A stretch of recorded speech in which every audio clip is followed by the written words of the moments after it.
Hey everybody, Matt Burke here. Tonight I'm going to be doing a flip through of Ballad of the Celestials. This is a prehistorical fantasy book that I backed a minute ago, and I finally got down to reading it tonight. And yeah, we can go ahead and go over it. This was the basic tier I believe I got.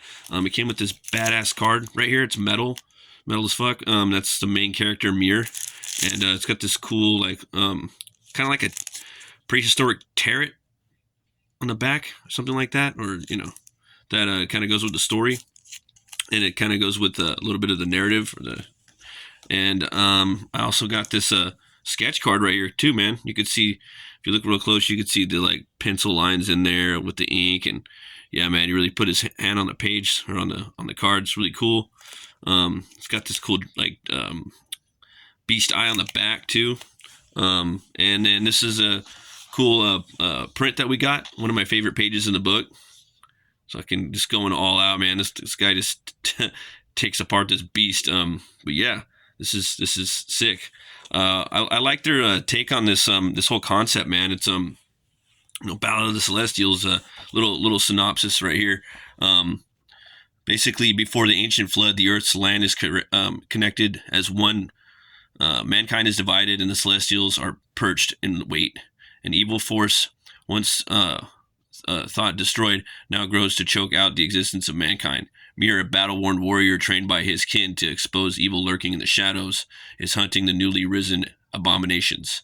But in his quest, he is not alone. He is followed by a group of trusted companions from all manner of kingdoms and lands of men.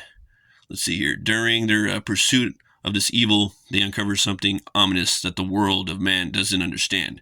When Mir's enemies are made aware of the revelation, they now become the hunted. This leads them to go towards Mir's home, which is the last place he wants to be. Can a small group of warriors change what is coming of the tide, and can they make it safely in time? So I think that's really cool. Usually with these books, in the genre of fantasy, sword and sorcery, barbarian books, I love that, man. It's like probably my favorite genre, that and horror. And it was cool to see something, like they said, before the ice melted, and just like the cool take on what they did. I like the way this page starts up too. Age before age, time before time, an epoch of rage by the sublime. A ballad is sung, new airs declared, the bells have been rung, none will be spared.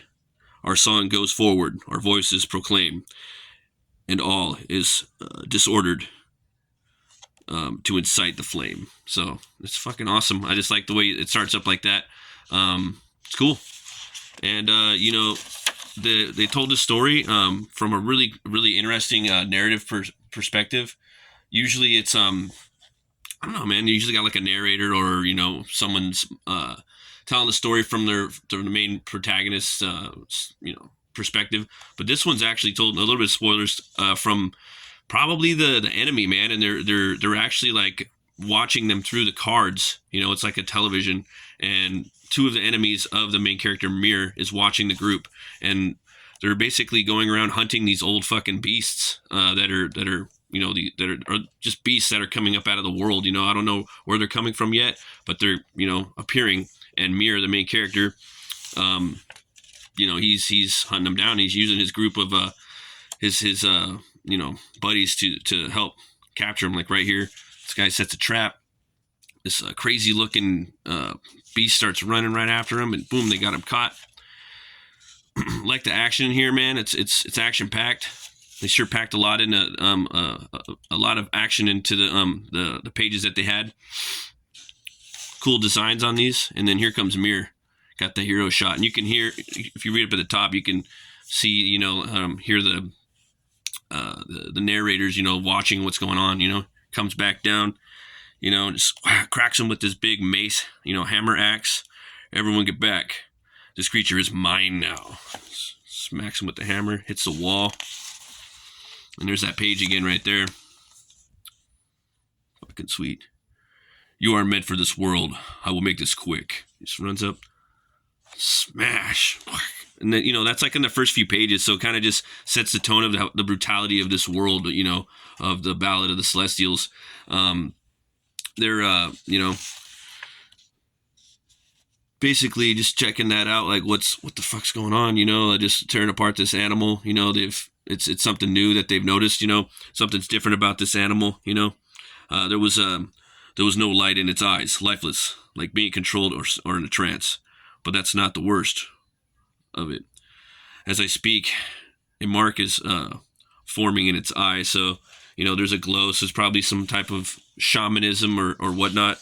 And they're the tribe. They're forced to go to his homeland, which is this place up in the badass design right there, man. You get a little glimpse of Mir and some of the armor, like the one on the metal card, and they have to go to his homeland.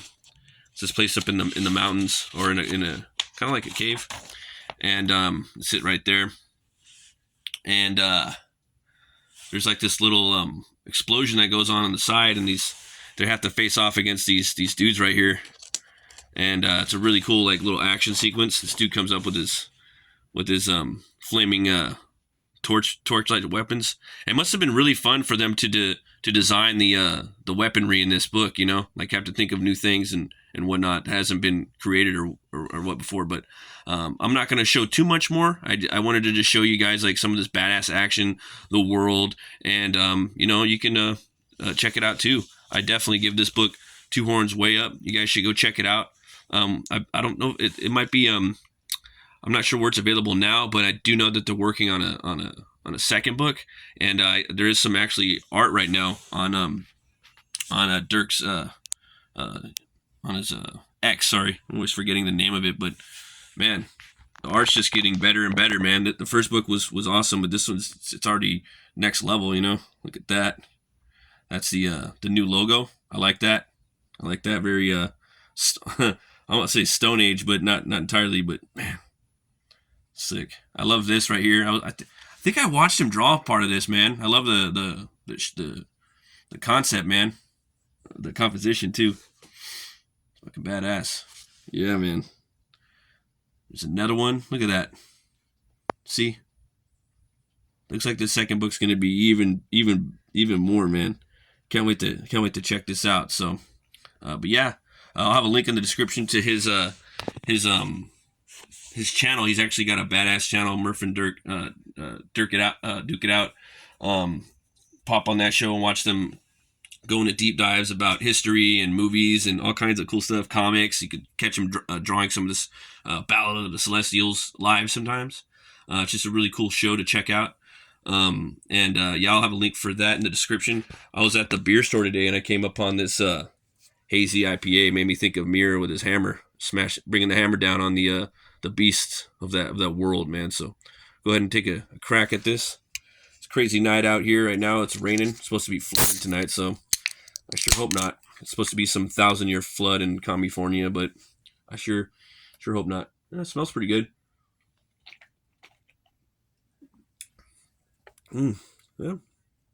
Yeah. Tastes pretty juicy, like it says on the label. Check it out, Hazy IPA, San Diego, California. I don't really know that's a MASON ALEWORKS, so we're gonna check that out. Give those guys 2 horns up. Pretty good. As always, folks, thanks for watching. We're gonna be having I'm starting to do Saturday midnight shows now. It's Metal Movies and Brewskis Live. We're talking about monsters and cryptids and metal and movies and brewskis and maybe not brewskis all the time, but stuff that the channel is named after, comics, all things metal. So check it out. We're also still doing Open the Gates on Thursday nights at 11 p.m. Eastern Standard Time, and we're going to be having on decks a Rex Devil Flyer this week. We're talking about his book, and we got a bunch of new shows lined up for that for the coming weeks. So thanks again for watching. Always remember to be bold, be brave, and roll the bones to know your role. I'll see you guys later. Bye-bye.